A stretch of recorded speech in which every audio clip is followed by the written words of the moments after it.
Breaking news. Sajjala Ramakrishna Reddy Sajjala Bhargav హైకోర్టును ఆశ్రయించారు. సజ్జల చెప్పడం వల్లే తాను పవన్ కళ్యాణ్ తో పాటు చంద్రబాబు, లోకేష్ ను తిట్టానని పోసాని కృష్ణమురళి వాగ్మూలం ఇచ్చారు. దీంతో పోలీసులు పోసానితో పాటు నిందితులుగా సజ్జల, ఆయన కొడుకుని చేర్చనున్నారు. ఇప్పటికే పోసాని అరెస్ట్ కావడంతో ముందస్తు బెయిల్ కోసం సజ్జల హైకోర్టును ఆశ్రయించారు.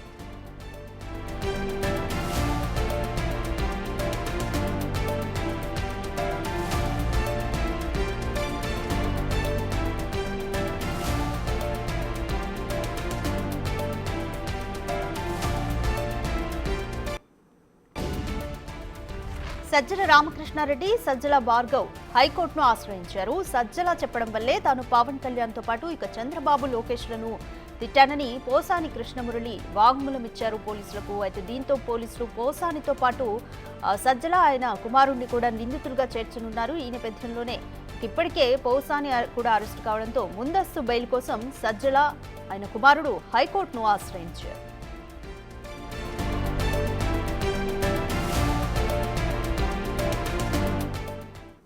మోర్ డీటెయిల్స్ మా ప్రతినిధి శివ అందిస్తారు.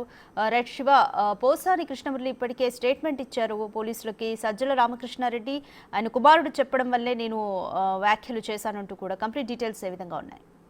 మొత్తం మీద చూసుకుంటే ఏదైతే పోసాని కృష్ణమురళి అరెస్టు వ్యవహారం ఇప్పుడు వైసీపీ నేతలకి మెడకు ఉచ్చు బిగిసే అవకాశాలు కనిపిస్తున్నాయి. ప్రధానంగా వైఎస్ఆర్సీపీ సోషల్ మీడియా ఇన్ఛార్జ్ గా వ్యవహరించిన సజ్జల భార్గవ్ రెడ్డి, ఆయన తండ్రి సజ్జల రామకృష్ణారెడ్డి చుట్టూ ఉచ్చు బిగిసే అవకాశం కనిపిస్తా ఉంది. ఇటీవల కాలంలో ఏదైతే పోసాని కృష్ణమురళిని అరెస్ట్ చేశారో, అరెస్ట్ చేసిన తర్వాత ఆయన్ని పోలీసులు సుదీర్ఘంగా విచారించిన తర్వాత తనకు ఏమీ తెలియదు, సజ్జల రామకృష్ణారెడ్డి అలాగే social media incharge Sajjala Bhargav Reddy వారిద్దరూ రాసి ఇచ్చిన చెప్పిన స్క్రిప్ట్ మాత్రమే తాను చదివాను, వారు చెప్పిన మాటలు మాత్రమే తాను మీడియాతో మాట్లాడాను, ఎక్కడ తన పాత్ర గానీ తన ప్రమేయం గానీ తనకు ఎటువంటి సంబంధం లేదని చెప్పి పోలీసులకి స్టేట్మెంట్ ఇచ్చారు. ఆయన ఇచ్చిన స్టేట్మెంట్ ఆధారంగా కూడా పోలీసులు అదే అంశాన్ని రిమాండ్ రిపోర్ట్ లో పొందుపరిచి రిమాండ్కి పంపారు. ఈ నేపథ్యంలో ఈ కేసులో ఏ క్షణమైనా తమని అరెస్ట్ చేస్తారని చెప్పి కూడా తండ్రి కొడుకులు ఒక్కసారిగా ఆందోళనతో నిన్న అర్ధరాత్రి సమయంలో ఏపీ హైకోర్టులో ముందస్తు బెయిల్ పిటిషన్ దాఖలు చేశారు. పిటిషన్ కి సంబంధించి ఇంకా విచారణ కూడా స్వీకరించలేదు. కాకపోతే పిటిషన్ అయితే వైసీపీ న్యాయవాదులు వేసినట్లు కూడా తెలుస్తోంది. ఆ పిటిషన్ ని రేపు